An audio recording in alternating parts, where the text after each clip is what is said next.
By nightfall, British Marines were crawling through river mud with soaked ammunition, while Chinese cannon fire tore across the darkness above them. Behind them, damaged gunboats burned or sat grounded in the Peiho. Ahead stood the Taku Forts, still unbroken. Hours earlier, the attack had looked almost routine. The forts were quiet. The defenders seemed absent. An Anglo-French force had overrun the same position the previous year, and British officers expected another short demonstration of imperial firepower. But Sengge Rinchen had spent those 12 months studying exactly how the first defense had failed. He did not build a stronger wall. He built a sequence. A silent fort encouraged the fleet forward. A weak outer obstacle created confidence. A heavier wooden boom stopped the leading ships. Concealed batteries opened only after the river became crowded. Then, the falling tide exposed a killing field of mud between the landing force and the walls. Every stage made the next retreat harder. The British came to force open a river. Instead, the river became the weapon. Now the weapon was closing around the survivors. In the darkness, small boats moved between crippled vessels and the mudflat, collecting men who could no longer walk. Some carried shattered limbs. Others had been blinded by splinters or black powder. Cartridge boxes meant to keep ammunition dry had been dragged through mud and river water. Officers shouted names into the smoke, trying to discover which units still existed and which had dissolved somewhere between the boats and the fortifications. The danger had not ended when the assault failed. If the boats could not recover the wounded before the tide returned, men who had survived the guns could be stranded on ground that would soon disappear beneath the river. The scale of the defeat was already becoming visible. A combined British and French force had brought 21 vessels and roughly 2,200 men to the mouth of the Peiho. By the end of the action, several gunboats had been sunk or disabled, and more than 400 attackers were dead or wounded. The diplomats they had come to escort toward Tianjin and Beijing were going nowhere. The river remained closed. Nothing about that result made sense, according to the military hierarchy of the age. Britain possessed the world's most powerful navy. Its gunboat crews had steam engines, modern naval artillery, professional training, and experience fighting along the Chinese coast. The Qing defenders relied on fixed earthworks, wooden obstructions, mud, and guns that British officers generally considered inferior. Yet the modern squadron had been broken, while the forts remained in Chinese hands. The walls alone had not done it. The artillery alone had not done it. Even the wooden barriers had not done it by themselves. The attackers had been defeated by a system in which every ordinary object performed a second job. A tree trunk became an anchor. A chain became a steering command. A sandbank became a barricade. Silence became camouflage. The falling tide became another line of defense. To understand how Sengge Rinchen built that system, we have to return to the victory that convinced the British no such system existed. 1 year earlier, the Taku Forts had fallen with humiliating speed. That success taught London exactly the wrong lesson. 1 year earlier, the Taku Forts had taught Britain a lesson so simple that almost no one questioned it. On the 20th of May, 1858, an Anglo-French squadron attacked the defenses at the mouth of the Peiho River. The forts guarded the water route toward Tianjin, and beyond Tianjin lay the road to Beijing. To Western diplomats, they were not merely earthworks. They were the lock on the Qing capital. That lock broke quickly. Gunboats moved close. Naval artillery hammered the batteries, and landing parties stormed the works. The defenders were driven out. The river opened. Within weeks, Qing representatives signed the Treaty of Tientsin, accepting terms that expanded foreign access, opened additional ports, and allowed foreign ministers to reside in Beijing. For British officers, the conclusion seemed obvious. Taku was dangerous only while no one challenged it. Once modern ships appeared, the forts could be silenced. That belief mattered in June 1859, when British and French ministers returned to exchange treaty ratifications. The Qing authorities offered passage under conditions that excluded an armed escort. The envoys insisted on approaching through the Peiho with naval protection, the same route that had been forced open the year before. This was not a minor dispute about ceremony. The route itself had become a test of power. If the foreign ministers accepted restricted access, the Qing court could claim that entry toward the capital still occurred on Chinese terms. If the British forced the Peiho again, They would demonstrate that the treaty was backed by naval power and that the defenses at Taku no longer carried real authority. Rear Admiral Sir James Hope, therefore, faced a problem that looked military but began as diplomacy. He did not arrive expecting a major war. He needed to escort the ministers inland, pressure the forts if necessary, and avoid turning a treaty mission into a costly invasion. The memory of 1858 offered the cheapest solution. Hope had gunboats, trained crews, and the precedent of a rapid victory. The forts ahead appeared quiet.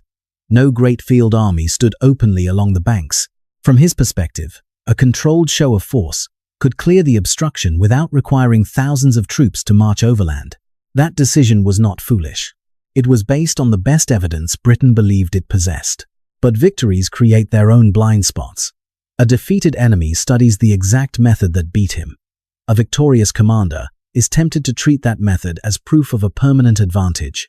The British remembered how quickly Taku had fallen. Sengge Rinchen remembered why. After the defeat, the Qing court placed the Mongol prince and field commander in charge of strengthening the approaches to the capital. He had no reason to preserve the old system. The gun positions, river obstacles, garrison discipline, and surrounding ground could all be rebuilt around the attack Britain had already demonstrated. The first victory had not revealed how weak Taku would always be. It had revealed exactly what the Chinese needed to change. By June 1859, Hope was preparing to repeat a successful operation. Across the river, Sengge Rinchen was preparing to punish repetition itself, and between them stood a line of forts that looked quieter than they had any right to be. Sengge Rinchen did not need to build a navy capable of chasing British gunboats into open water. He only needed to decide where those gunboats would stop. The commander chosen for that task was a Mongol prince who had already earned the confidence of the Xianfeng emperor by fighting rebel armies threatening northern China. After the humiliation at Taku in 1858, the court ordered him to reinforce the river approaches with more troops, more artillery, and defenses designed around the exact method the foreigners had used before. The old forts had treated the river as open space in front of their walls. Sengge Rinchen treated it as part of the fortification. Picture the mouth of the Peiho from above. Mudflats spread away from both banks. The channel curved between earthworks guarding the route toward Tianjin. At high tide, shallow draft gunboats could move inland. At low tide, the same water withdrew and exposed long reaches of soft ground that could swallow a man's boots and break the alignment of a landing party. Across that channel, Qing work crews drove stakes into the riverbed and constructed heavy booms from timber, chains, and iron fittings. On shore, they deepened ditches and packed the approaches with sharpened bamboo stakes. Behind those obstacles stood reinforced batteries and additional troops. Each layer answered a different part of the British attack. The stakes challenged the first boats sent forward to clear the route. The boom forced the gunboats to slow down and gather in the same narrow section of river. The forts covered that section with artillery. The mudflats and ditches waited for any landing force that tried to finish the battle on foot. This was not one wall. It was a machine built from geography. The most important part was not the thickness of the timber. A British gunboat could smash, cut, tow, or blast through wood given enough time. The real value of the barrier was that it converted movement into delay. A ship under steam was difficult to hit while maneuvering. A ship pressed against a boom had become a fixed target. If the barrier failed too early, the squadron could surge past the batteries.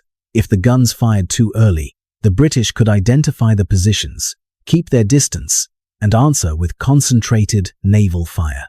The entire system, therefore, depended on discipline. The defenders had to watch sailors attack the obstacles without revealing how many men or guns were waiting behind the walls. That silence required more control than a dramatic opening volley. By the 20th of June, 1859, the foreign expedition had reached the river mouth and found the channel staked and barred. To the men looking inland from the ships, the obstructions appeared to be a crude refusal of passage. They looked like something engineers could remove. But the timber was doing more than blocking a diplomatic mission. It was righting the fleet's position onto the river. A hawser pulled against one stake. A boat crew cut through another. Every minute spent working drew the attackers closer to the point the batteries had been prepared to cover. Every vessel entering behind them reduced the space available to reverse course. The British would see an obstacle. Sengge Rinchen had built a steering mechanism. The barrier was not designed to keep every ship outside. It was designed to decide where the leading ships would lose their speed, where the following ships would crowd behind them, and where artillery crews could fire without searching for their targets. 1 year earlier, Taku had been a fortress beside a river. Now the river, the mud, the timber, and the guns had become a single defensive system. All that system still needed was an enemy willing to enter it. The morning of the 25th of June 1859 did not begin with a charge. It began with ships trying to find room.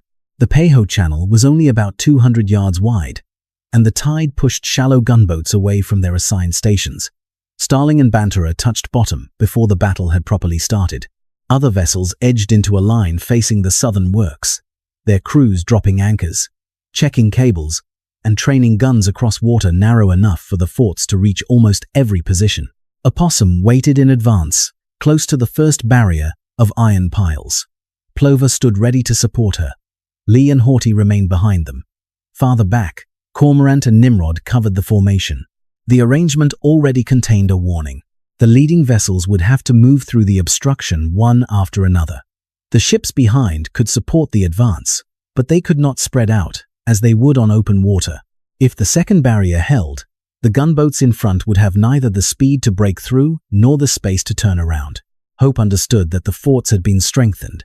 He could see new earthworks and batteries along the banks. The channel had been blocked in 3 places, and a boat party the previous night had found the innermost boom too formidable to clear quickly. But he also had reasons to continue. The first obstacle could be attacked. His gunboats carried heavy naval pieces. The forts had not interfered decisively with the overnight reconnaissance. Most importantly, the operation still resembled the problem Britain had solved in 1858. Open the passage, suppress the batteries, then put men ashore. From Hope's deck, caution and momentum pulled in opposite directions. Turning back would surrender the route before the forts had fired a serious shot. Moving forward would test whether the Chinese preparations were real defenses or elaborate intimidation. At 2 o'clock, Hope gave the order. Opium steamed toward the iron piles. Her crew passed a hawser around one and made the line fast. The engine pulled.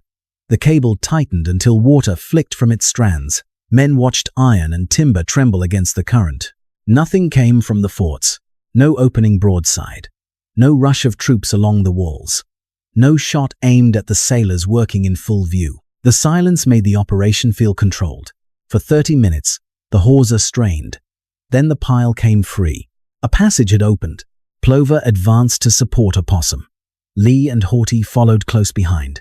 4 gunboats were now moving beyond the outer barrier. Their bows pointed toward the heavier wooden boom upstream. Behind them, the remaining squadron filled the narrow water they would need if the leading vessels had to reverse. From the British perspective, the sequence looked encouraging. An obstacle had been removed. The defenders had allowed it. The fleet was advancing, but every visible success carried an invisible cost. The first pile had taken time. The 4 leading ships were now separated from the wider formation by the obstacle they had crossed. The second boom was heavier, built from large spars bound with cables. The current pressed against it. The channel narrowed the possible angles of approach, and the Chinese gunners had not been searching for moving targets. They had been waiting for ships to arrive at a measured point. As Opium reached the second boom, the forts changed. Gun positions that had remained silent erupted together. Between 30 and 40 pieces opened together. From 32-pounders to larger guns capable of smashing through a gunboat's wooden sides. The clear afternoon vanished behind powder smoke. Round shot struck water, hulls, rigging, and exposed decks. Plover drove close to the barrier. Opium, Lee, and Haughty formed behind her, each vessel limiting the movement of the next. The British believed the first barrier had opened the river. It had opened the trap. The second boom did not move. Plover struck it with the momentum that had broken weaker obstacles before, but the heavy spars held against the current. For one exposed moment, the flagship sat almost motionless beneath the batteries. Then the forts opened. Mantlets dropped from the embrasures. Dozens of guns fired across a section of river whose range had been measured in advance. The first rounds smashed into Plover and Opium at close distance. Water leapt around their hulls. Rigging snapped, splinters crossed the decks with enough force to tear through men standing behind the wooden sides. Rear Admiral Hope answered with the only order that still made sense: engage as closely as possible. British gunboats moved forward to support the vessels trapped near the boom. Their guns returned fire through smoke that thickened over the channel. But the river allowed no clean battle line. Opossum, Plover, Lee, and Haughty were caught inside the obstructions. Other vessels crowded behind them or grounded while trying to find a firing position. The system had begun to break. Smaller guns and marksmen along the works added another layer, striking exposed officers and sailors whenever the smoke briefly opened. A gunboat squadron depended on movement. Steam power let each captain adjust range, avoid incoming fire, and bring weapons to bear. At Taku, the leading ships could do almost none of those things. The boom held them at the point Sengge Rinchen's batteries had prepared to hit. Every disabled vessel reduced the room available to the next. Plover absorbed the worst of it. Within minutes, men around her guns were killed or wounded. Lieutenant Commander William Hector Rayson was struck by a round shot and killed. Members of Hope's staff fell. Hope himself was badly wounded in the thigh, but remained on the exposed deck, directing the action, while the flagship was being torn apart beneath him. If Plover sank in the channel before she could be moved, she could become another barrier, this one built from a British hull, and block the route needed by every ship behind her. Cormorant came forward under fire and helped tow the crippled flagship away from the center of the kill zone. Plover's gun crews were exhausted, and her ability to fight was almost gone. Yet withdrawing one vessel did not restore the formation. The channel was filling with ships that could no longer control their own positions. At 5:40 inches the afternoon, Kestrel sank where she had been fighting. Bantera ran aground and became a fixed target. Lee was taking water so quickly that her crew deliberately drove her onto the mud to prevent her from sinking in deeper water. Haughty lay across the crowded channel near other damaged vessels. Men who had entered the fight as gun crews were now pumping water, carrying the wounded, cutting damaged rigging, or trying to keep their ships from colliding. The fleet had come to destroy fixed defenses. Now the fleet itself was becoming fixed. Beyond the heaviest fire sat the American chartered steamer Toei 1. The United States was officially neutral, but Commodore Josiah Tatnall could see British boats struggling against the current and the flagship disappearing in smoke. He crossed toward Plover in his barge. A Chinese shot struck the boat, killing its coxswain and wounding Lieutenant Stephen Trenchard, but the damaged craft reached the flagship. Tatnall found Hope wounded and still issuing orders from a camp stool. Near the bow, an 8-inch gun had almost no crew left. Several American sailors helped work it until British replacements arrived. Tatnall was later associated with the phrase, "blood is thicker than water." Though accounts differ on its exact wording and timing, the intervention could save men. It could not restore maneuver. By late afternoon, the squadron was no longer conducting a planned bombardment. It was fighting to prevent damaged ships from sinking, grounding, drifting into one another, or sealing the only navigable channel. British steam power had carried the gunboats into the trap. Once inside, steam could not create space where the river offered none. The wooden boom had not destroyed the fleet. It had held the fleet still while everything else did. By 6:30, the guns in the northern forts had fallen silent. By 7, most of the southern batteries had stopped as well. Only a handful of pieces continued firing across the Peiho. From the damaged gunboats, the sudden reduction in fire looked like the first clear sign that the Chinese position might finally be weakening. But silence had deceived the British once already. Now it did so again. The squadron had failed to break the inner boom. Several vessels were sunk, grounded, or badly damaged. Rear Admiral Hope was wounded. Yet the mission could still be rescued if a landing force stormed the southern fort and opened the river from the shore. About 350 Royal Marines, with sailors, sappers, and a small French contingent, were brought up from vessels below the bar. Captain Charles Shadwell held overall command. Captain Nicholas Vansittart led the seamen. Lieutenant Colonel Thomas Lemon commanded the Marines. Commanders John Comerell and William Heath moved with them. At 7:20 inches the evening, the boats pushed toward the outer bastion of the southern fort. The landing point had been chosen because naval fire appeared to have damaged it more heavily than the other positions. It also lay where the surviving gunboats could provide the best support. That was how the ground looked from the river. The ground itself told a different story. Low tide had pulled the water away from the fort and exposed a broad mudflat. The landing force could not step directly from its boats onto firm earth. Men had to struggle forward through soft mud while carrying muskets, ammunition, tools, and ladders. Stakes planted in the shallows broke the formation before it reached the first ditch. Then the Chinese fire returned. Guns, heavy jingles, and rifles opened from the works. The men advancing across the mud had almost no cover.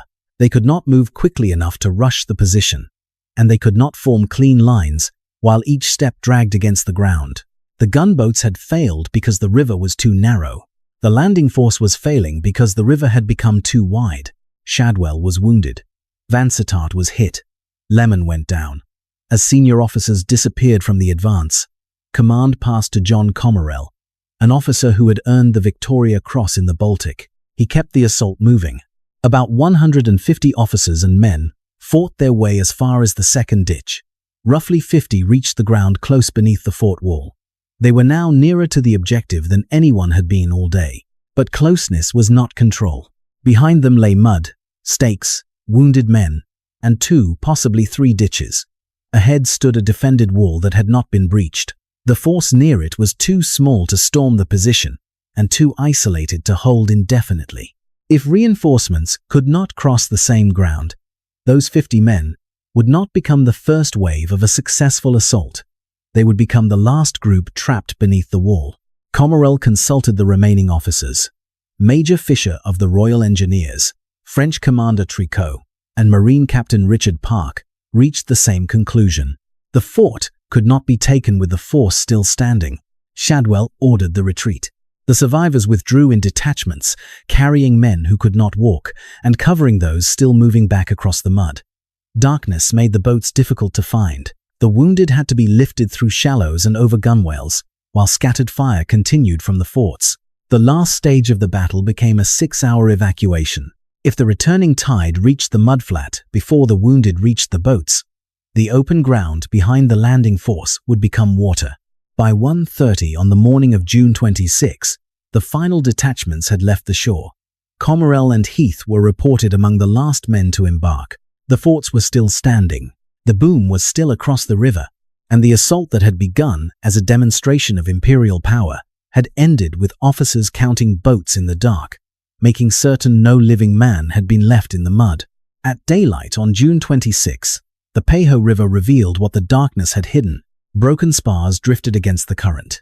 Damaged gunboats rested on the mud. Boats moved between the ships carrying wounded men, while the Taku Forts remained in Chinese hands. The assault had failed completely. One modern accounting places Anglo-French losses at 91 dead and 355 wounded. Several gunboats had been sunk or disabled. The diplomatic mission could not continue toward Tianjin, and the route to Beijing remained closed. For Sengge Rinchen, this was the result the entire defensive system had been built to produce. The forts had concealed their strength. The barriers had delayed the ships. The channel had destroyed their maneuver. The tide had broken the landing force. The British had brought superior technology. The Qing defenders had controlled where that technology could be used. The victory carried consequences beyond the river. British and French prestige had been damaged in front of every government watching the struggle over China.